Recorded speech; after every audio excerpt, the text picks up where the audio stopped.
The ground rumbled violently beneath the towering skyscrapers of the city.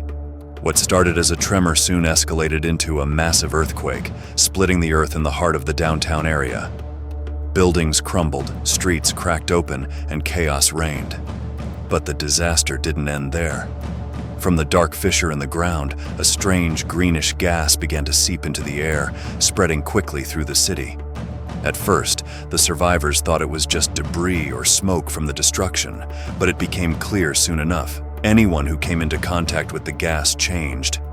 Their eyes turned red, their bodies contorted with unnatural strength, and they flew into a mindless rage, attacking anything and anyone in sight.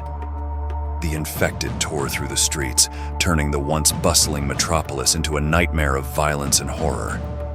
Amid the chaos, a small group of survivors found themselves trapped in the city. Kelly, a paramedic with quick reflexes, led the group through the wreckage.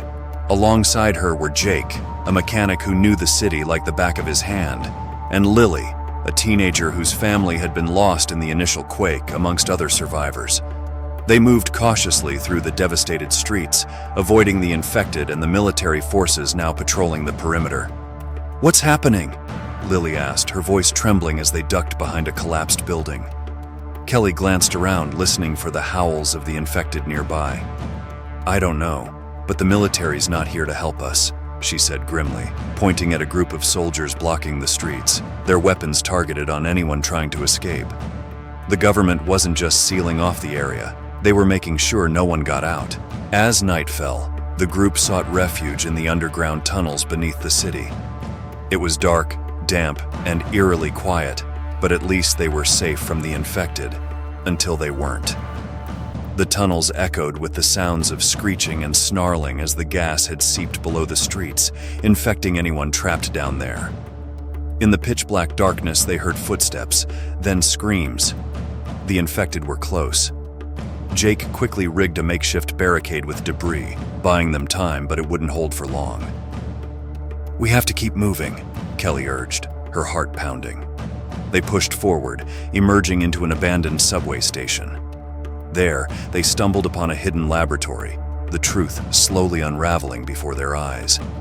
Computers and documents revealed the horrifying secret. The gas wasn't a natural release caused by the earthquake. It was an experiment gone wrong. A bioweapon developed to enhance human strength but backfired, transforming those exposed into violent monsters. The earthquake had been the catalyst that released the gas, but the government had been covering it up ever since. Before they could fully process the truth, the military arrived.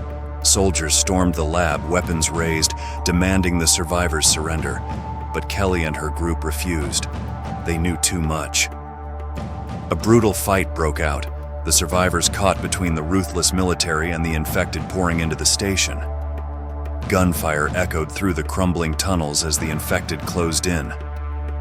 Kelly grabbed a fallen soldier's rifle, shouting to the others, "We either die here or we fight our way out." In the chaos of the battle, the survivors fought fiercely, but the odds were against them.